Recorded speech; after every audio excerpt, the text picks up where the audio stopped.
Hi, I just thought I'd do a quick video here on modifying Nytro, Yamaha Nytro stock exhaust.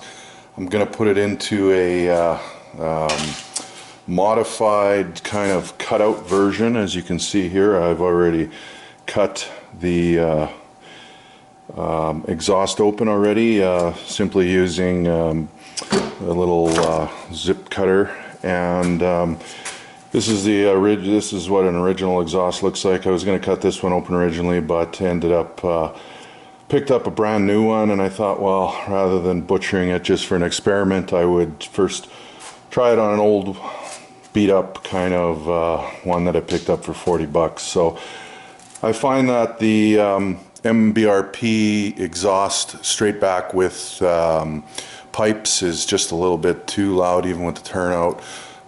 You know, maybe for kids or whatever, but I don't really like being that annoying guy with the extremely loud exhaust. So anyway, I'm going to show you what it's going to look like. I'm going to try first off here inside, just to looking down this, it looks like they've got some I guess can't see here, but I'll just grab a flashlight. It looks like they've got you know, a bit of a fancy cone there with holes. I really don't want to cut that out just in case it adds some of the grumble, you know, noise. I just thought maybe it's best to try to keep it in there. So I'm going to try cutting it just above. So I'm going to try cutting it about here and here, just to cut out a section of it, just so that I still retain opening up the back pressure and maybe whatever little bit of extra, you know, kind of noise might go through here. So the idea is hopefully to still allow for the back pressure as the MBRP can and pipes did, but retain a little bit of sound dampening and kind of maybe add some of my own custom cool noise. Who knows what it's going to sound like when we're done, but when I'm done cutting it out, I'll show you a quick clip and we'll go from there. So as you can see, I just about have it out here. Had to cut down. Wasn't exactly my intent, but there's really no other way. So without busting a bunch of blades. So using the reciprocating saw, had to cut all the way down.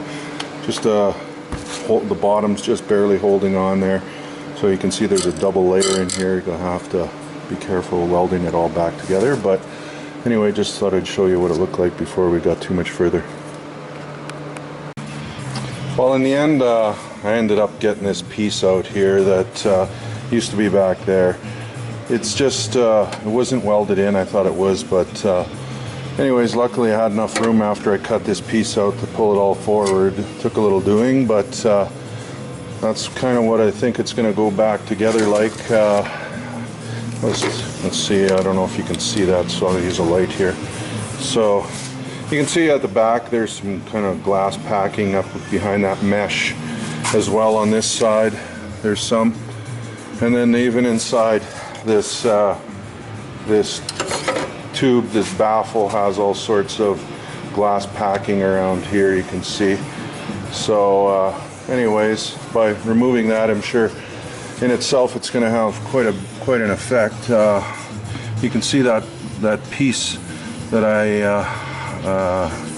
wanted to avoid cutting into is right there. I don't know, I'm starting to debate whether I should cut that out as well, but I'm going to just tack everything up for now and put some aluminum sticky tape on there to seal up the gaps, I guess, after spot welding it, and just see what it sounds like. So I guess the next video will just kind of be the one where you see it all buttoned up, but I think that's what it's going to look like inside for now. Well, there it is after quite a bit of welding. A little bit of undercutting in spots, but otherwise sealed up, I'm sure. You can see from this end it doesn't bend back so easy. Get a little bit of a crease in there. Causes you a little bit more of a gap over here, which anyway, after much welding and grinding it down, making sure all the pinholes were gone, it's ready to put on. I'll let you know what it sounds like in a bit. So here we are, just about to throw it in the sled, and just thought I'd kind of quickly show you. I put some muffler paint on it just to protect the welds from rusting. It's going to be under the seat, who gives a crap. It's not quite factory, but it's factory for this shop. And as you can see, my shop is pretty messy, so from the last build I haven't done much cleaning up. Anyway, this is the sled we're going to put it on. It's a 2009 Nytro, has a few mods on it, just power commander on the engine, along with it's got an MBRP manifold and exhaust, which is got a lot of bark right now, maybe a little more than I'd like for my style of riding. And it's got a couple of frog skin cones, or discs I should say, on the airbox to help with a little bit of intake. So other than that, I think that's just the engine modifications that will come into play. So anyway, let's pull the seat apart and have a listen to what we got right now. So we're going to start backwards, since this is the muffler that's in here. It's the MBRP can, as you can see, and it's got a turnout. I'm not sure if we're going to deal with the turnouts on the other ones. You'll get a pretty good idea, I'm sure, by the echo in the garage here, but I'll just start it up. I'll idle it a little bit, and then I'll put it into a quick, I guess, power with the throttle, and you can hear how loud this one is. And then from there we'll go to the modified stock, and then we'll put in the stock one, and I'll do them all pretty similar, and it'll all be in the same garage, so you get a pretty good idea of what it sounds like. Anyway, this is it.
So apparently there's a trick to putting this muffler on. I just thought I'd note it. So this is what I've figured out anyway, is you have to slide the muffler part underneath, as you can maybe see. So this has to go underneath.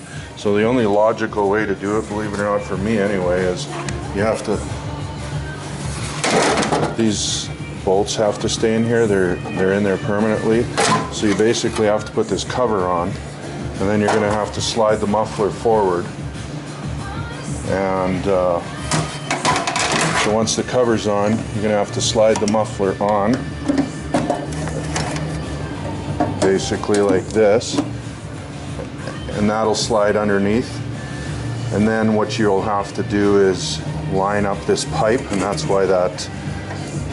why we got the crowbar underneath there, so you can pry it up or down, whatever it needs to do.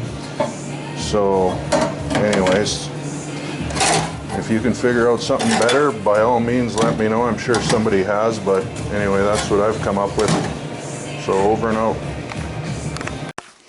So round two of this stupid thing is this bracket had to be drilled out of the cover right here, so that it can be put in place, sort of everything just loose, and then put the cover in place, and then from underneath with a block on the track and a lining bar, or a crowbar I should say, prying up on this so we can get the holes kind of lined up, and then re-rivet them into the cover.